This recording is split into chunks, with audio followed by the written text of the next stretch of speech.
Allez, on vient d'ouvrir le portail de la gravière, le Loch Ness. On est invité par Raphaël, on est parti pour quelques jours avec Fabien. Allez, suivez-moi. Allez, on est parti direction l'île, point stratégique où on va pouvoir avoir une ouverture à 360 degrés sur la gravière. On est chargé comme des mulets entre les appâts, la nourriture, plus toutes les affaires pour une semaine à deux. Allez, on croise les doigts.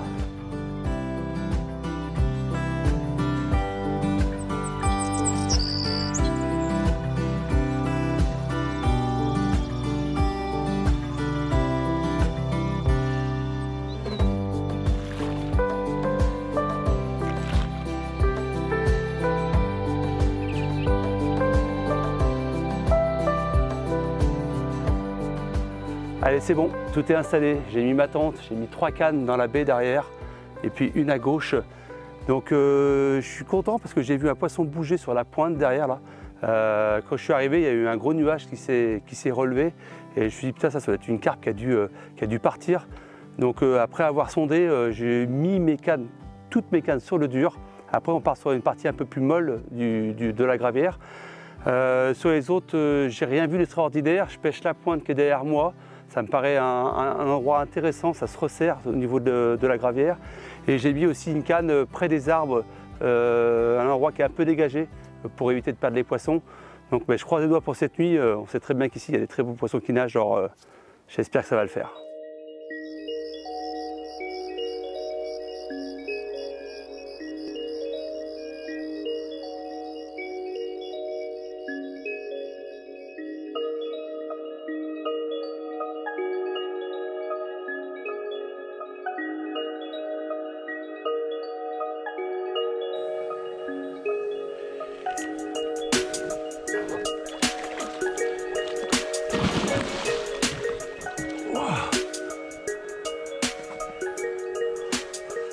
C'est pas un petit poisson.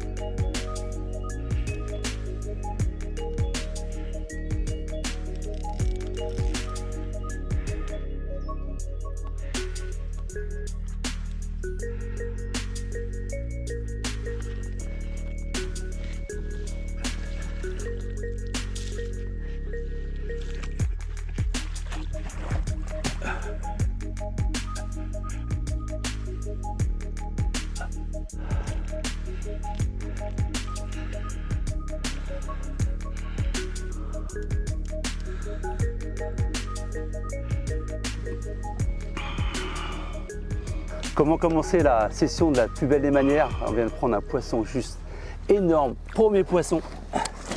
Et quel poisson! Regardez-moi, ce colosse énorme, poisson de 26 kg.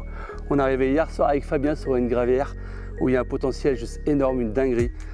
C'est une gravière de 16 hectares, sauvage. Et on a la chance de pouvoir y pêcher, on va dire un petit peu en avant-première. Un vieux poisson, un vieux mâle, avec un combat de dingue.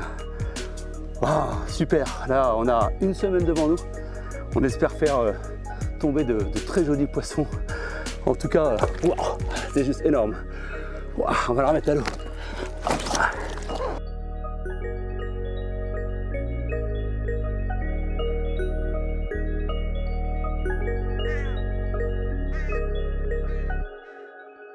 Pendant notre session avec Fabien, on va pêcher avec des montages style spinner rig. Pourquoi spinner rig? Parce que ici on est dans une gravière. L'abrasion avec les hameçons, on va certainement amener à souvent relever nos cannes et à user nos hameçons. Donc facile à changer. On va pouvoir mettre des éches différentes. Donc on va pouvoir mettre, là par exemple, moi je vais pêcher avec une pop-up et une Tiger. Et j'ai aussi des montages où je pêche carrément avec deux billes de 15, une flottante et une dense. En bas de ligne, alors je vais prendre du Dressenix en 60 centièmes le clair. Pourquoi? Parce que sur les branches, je pêche que les obstacles. Fabien, lui, plutôt en fluorocarbone, lui en Optimex. Et moi, je suis vraiment à ras des branches, c'est bourré de Dressen. C'est une pêche très forte, donc j'ai choisi pour l'instant du 60 centièmes. Je ne suis pas monté plus gros. Ça a l'air de bien fonctionner en tout cas. J'ai perdu un seul poisson, mais malheureusement, il était rentré comme une furie dans les branches. et j'ai pas pu le sortir malheureusement. Je prends un petit aligneur pour quand le montage tombe, j'aime bien qu'il se positionne assez loin du plomb. Donc voilà, et surtout les hameçons très importants. Là je prends des V-Curve en XS, c'est la série renforcée, parce que là c'est des pêches frein serré, donc les pêches très fortes, il faut vraiment tirer sur le poisson, et en taille 2, parce que ici les poissons ont des sacrées bouches qui sont vierges, hein, ils ont eu maxi une piqûre certains poissons. C'est tout simple et ça fonctionne très bien.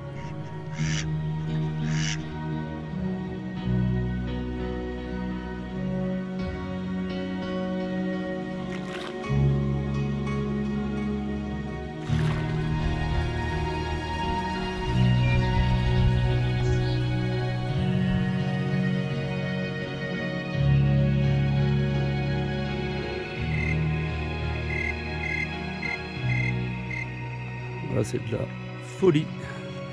Je vais faire un doublé. Premier poisson, deuxième poisson. Je sais même pas quelle heure il est. Ah, je sais pas regarder l'heure. Je crois qu'il est pas tard. Hein. Je sais même pas mon portable avec moi, je sais même plus où il est. Ouais, par contre c'est quand même... Attends, je vais soulever. Et je vais tirer. Ouais.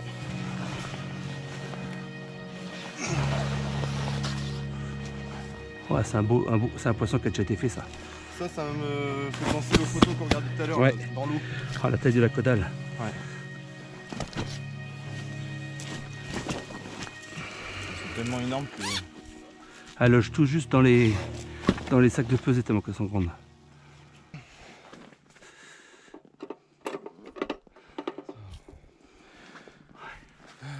Ouais, 22. 21,5 ouais. Ouais, bah c'est déjà un joli poisson. Oh bah putain ouais.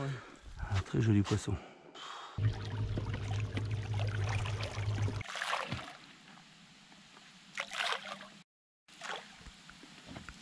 pas mettre de trop.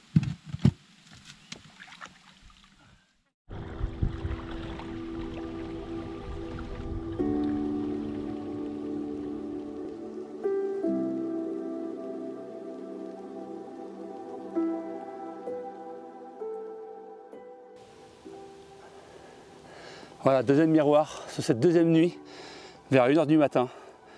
J'ai une touche très violente, je pars avec mon petit bateau. Je me rends compte très vite qu'elle est prise dans une branche, au milieu de l'eau, je ne sais pas pourquoi, il y avait une branche au milieu de l'eau. Et pendant que j'étais en train de combattre, j'ai entendu une autre canne sonner. Il a fallu que j'appelle Fabien avec mon portable en même temps que je combattais pour qu'il vienne faire le poisson, parce qu'il est à 50 mètres de moi, donc il n'entend pas forcément toutes les touches. Vu qu'on a choisi de faire 2 postes différents sur l'île. Wow, du coup, le poisson, je l'ai mis dans l'épuisette. Je suis revenu pour aider Fabien. C'était très compliqué pour lui aussi. Il va vous raconter son histoire juste après. En tout cas, wow, celle-ci, elle est vraiment incroyable. Des couleurs, couleur or foncé. Elle est magique. Comme vous le disiez tout à l'heure Bertrand, quand il vous a présenté son poisson, on a vécu une nuit assez mouvementée. Vers 1 h du matin, je vois mon téléphone qui sonne, Bertrand qui m'appelle et qui me dit qu'il était en combat sur le bateau et qu'en même temps il enregistrait un départ sur son autre canne qui était totalement sur la gauche. Ni une ni deux, j'enfile les waders, je cours et là j'arrive sur la canne qui est complètement cintrée. Je prends en main et j'avais pas vu qu'il avait mis une sardine avec un morceau de ficelle pour maintenir la canne. Ensuite, dès que j'ai pris contact, j'ai senti que le poisson était dans les obstacles. Le poisson est ressorti, j'ai réussi à l'extirper. Ensuite, Bertrand a réussi à revenir sur la berge avec son bateau. Donc à partir de ce moment-là, le poisson est passé sous son bateau, est passé dans le slink pour aller se mettre sur un arbre qui était totalement à notre gauche. Et tant bien que mal, on a réussi à l'extirper et à la mettre dans l'épuisette. Donc je vais vous présenter ce magnifique poisson avec des écailles magnifiques. Hop. Un poisson encore tout en longueur avec des couleurs magnifiques. Elle nous a livré un combat mais monstrueux.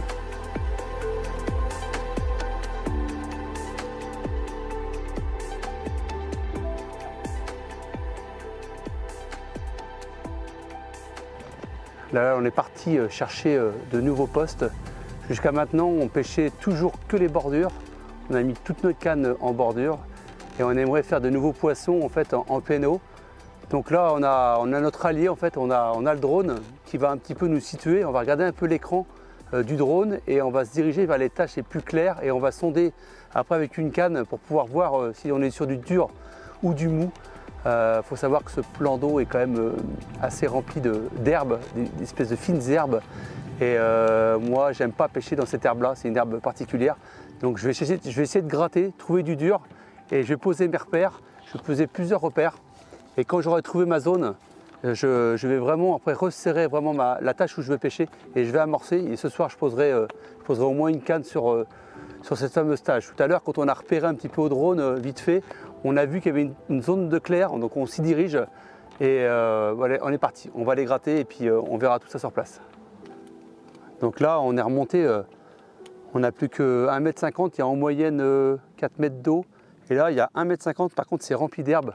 J'aimerais bien poser une canne en fait, sur un plateau comme ça, avec très peu d'eau. Mais là, il n'y a vraiment pas d'eau. On voit le plomb qui est vraiment très près de la canne. Mais là, pour l'instant, il n'y a que de l'herbe. Il y a beaucoup d'herbe.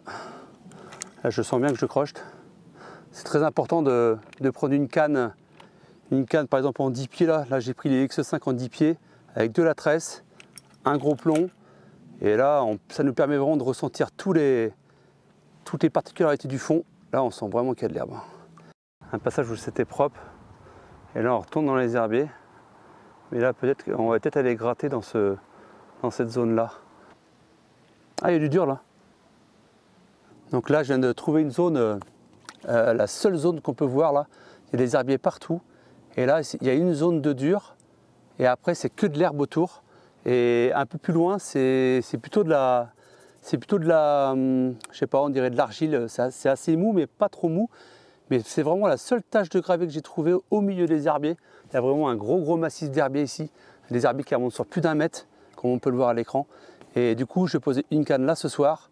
Je vais amorcer vraiment une tâche. Je ne vais pas faire un gros amorçage comme je voulais faire, parce que c'est vraiment il y a vraiment une toute petite tâche. J'ai 2 mètres carrés pour pêcher. Donc là, je suis content. On a vraiment trouvé un bon spot. J'espère que ça va mordre ce soir.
Bon là ça fait vraiment du bien. Je vais le faire un poisson. C'est enfin un départ sur la canne de droite, celle qui a donné le tout premier poisson. Là ça fait vraiment du bien parce que ça faisait 48 heures qu'on n'avait pas eu de touche. Et enfin ce poisson qui fait vraiment du bien. On avait fait une casse à 48 heures. On avait fait une casse malheureusement. Et là, elle était prise au fond dans un rocher. Il a fallu qu'on prenne le bateau avec Fabien pour aller la chercher. Et donc du coup, on a réussi à la décrocher du rocher et à la sortir. Donc là, j'avais pris une tigueur que j'avais allégée avec du liège, avec un faux grain de maïs. J'avais changé hier soir, j'avais envie de changer. Et ça a porté ses fruits, mais ça reste quand même très calme, il n'y a pas d'activité. Franchement, juste avant la touche, j'ai entendu quelque chose sauter. Je ne sais pas trop ce que c'était, parce qu'il y a des silures aussi. Je ne savais pas si c'était un silure ou une carpe. Et quelques minutes après, il y a eu la touche, donc c'était vraiment marrant de voir ça. Je ne savais pas si je devais amorcer beaucoup. Je devais continuer sur ma lignée d'amorcer beaucoup. Enfin, amorcer beaucoup, quand je dis beaucoup, c'est de mettre un peu plus de poignée que maintenant. Je vérifie qu'il n'y ait pas d'accroc dans le fil. Je ne sais pas si ma tête de ligne a été touchée. Ça n'a pas l'air d'avoir frotté de trop pour la changer. Allez, on va remettre tout ça en place. On est reparti pour retendre les cannes. Parce que j'ai touché une canne tout à l'heure, donc j'ai dû déplacer un montage, que le poisson m'a fait un travers et s'est pris dans l'autre fil. C'était un peu la galère pour épuiser. Mais bon, le principal c'est que le poisson soit bien arrivé. Il a juste pris une mauvaise forme là. Je vais couper un peu ici. Jamais avoir de doute quand on remet ses cannes. Mieux prendre le temps de refaire les choses bien. Voilà, ça repêche. Allez, c'est parti.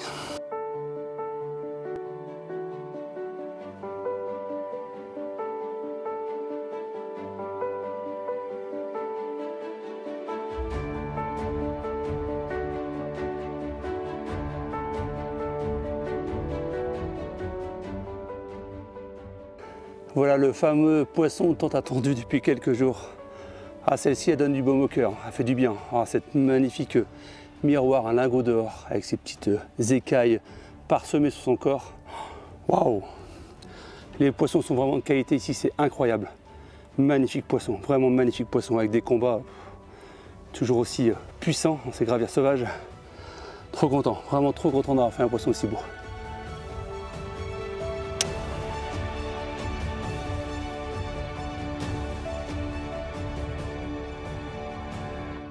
Maintenant, je vais vous parler de la stratégie d'amorçage pendant cette session.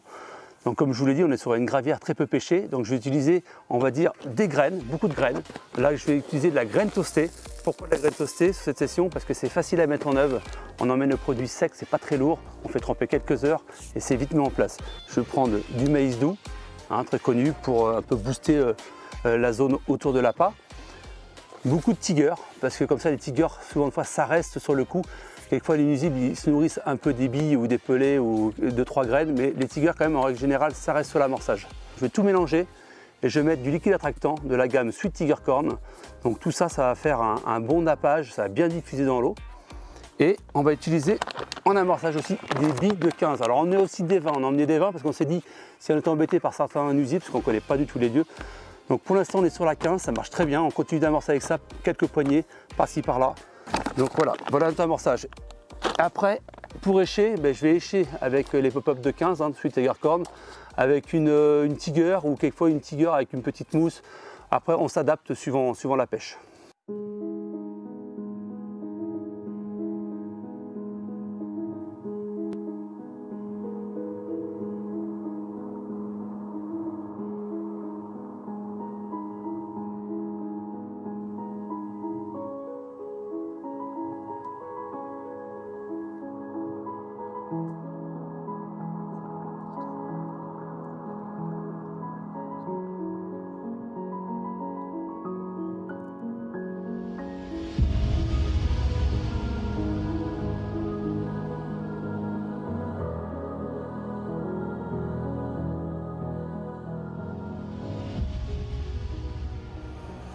Allez, claps de fin pour cette session. Une semaine à prendre du plaisir avec quelques poissons, dont cette petite commune qui vient clôturer donc, cette belle session.